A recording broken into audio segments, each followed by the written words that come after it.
you're a young person or you're the parent of a young person and you're thinking about what's a good first credit card. Let's talk.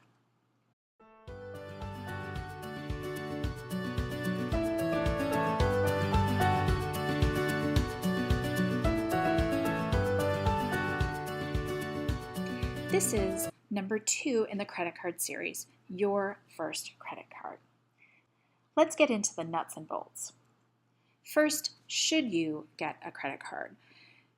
A person's ready for a credit card when he or she is generally responsible, when that person makes money at a job. So for a teen, it can be a part-time job. They understand the basics of how credit cards work, at least the basics, and we'll be talking about that. And then finally, that the person can resolve to pay the card in full each month and on time. What are some of the pros of having a credit card for a young person? First, they can develop the skill of navigating bill paying and credit card basics. They can also practice responsibility, consistency, and other important money skills that they will use in a lot of different areas. Next, credit cards make it easier to track expenses and categories. Credit cards make it easy to track expenses and categories. So for instance, a teen could learn, oh, I spent this much money on eating out, because your credit card breaks that down for you by category. And then finally, and probably most importantly for a person's financial life, is you can begin to develop a good credit score with responsible use of a credit card. And length of credit life is one of the factors that goes into a person's credit score. So having a record of bill paying and being responsible from a young age will help a person have a higher credit score that can help in a lot of ways down the line. There are cons to credit cards, and important to consider. It is easier to spend more with credit cards than with cash. Studies have shown this. It's important to try to mitigate this. There is a potential to overspend your needs with wants. A person could just swipe without thinking about it, not realize they've spent a little too much. And then finally, and probably worse, the worst feature of credit cards is that if you do carry a balance, compound interest can create a very bad dynamic for your financial life because it can be very hard to get out of it. It certainly is possible, but developing that skill of paying it off early is really important. So how we did it in our family. We would begin to give a credit card to a teen when they were beginning to drive and had income of their own. So a part-time job or other thing, but then they're going to be driving and getting gas in the car, and having a credit card with their name on it is helpful for that. So the way we started was not to just make them an authorized user on one of our credit cards, which have high limits because we've had credit for a long time and so forth, but I went to open a new low-limit credit card under my name. I opened a Discover because I really like Discover card a lot, and they were very good in working with me about opening a credit card in my name with a very low limit. It was under my name, and then I added our oldest teen as an authorized user.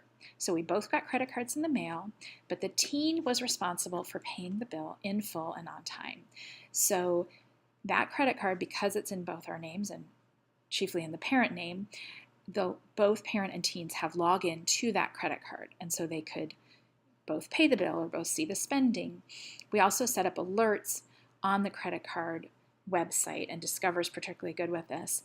So anytime there was a charge, it would come to my phone number, a text message, so that I would know what had been spent and I could see if there were any red flags, which we've never had.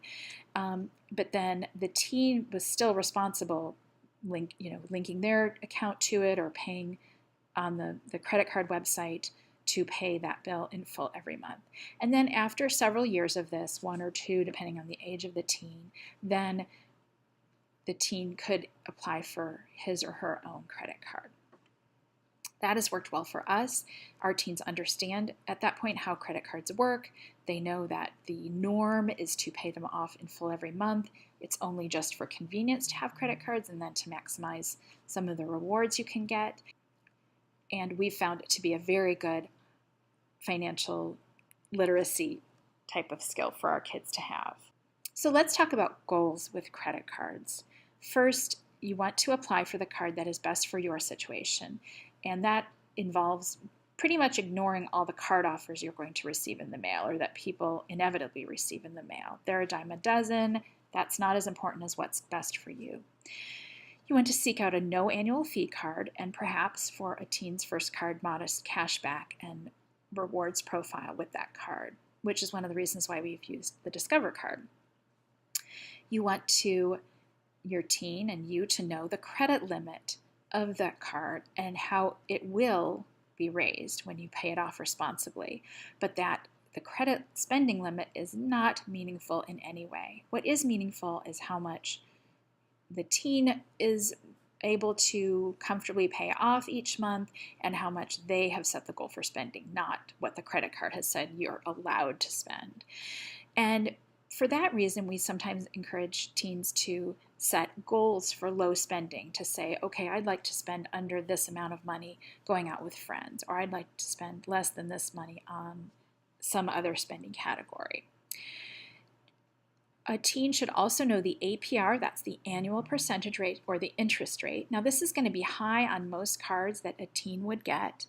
However, it's not a meaningful number in the sense of if you're paying it off every month. And so because of that, it's just helpful for the teen to know, wow, my APR would be really high if I did carry a balance.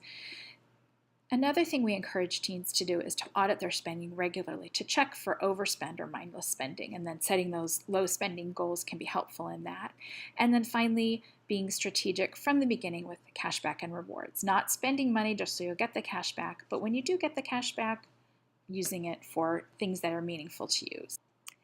So what are the takeaways? The takeaways here are that credit cards for a young person, it can be good to do it with training wheels. So with a parent being the main credit card holder and then the teen being an authorized user. So the parent can kind of monitor things, help the teen understand how credit works. The next takeaway is that credit card spending limits are meaningless. What matters is what you want to put on your credit card, not what the credit card is giving you permission to spend. The next takeaway is that responsible credit card use is a skill that can be learned, and that probably the most important part of having a credit card is resolving to pay it in full every month and on time. I do have a Your Money Momism. This is, again, good in lots of areas of your money life, but good when it comes to credit cards. You don't have to be perfect to be good with money. So when it comes to credit cards, you can make little mistakes like maybe spending more than you wanted to on certain categories, but being able to be consistent about the paying it off every month is really vital, and developing that skill over time is good. Thanks for watching.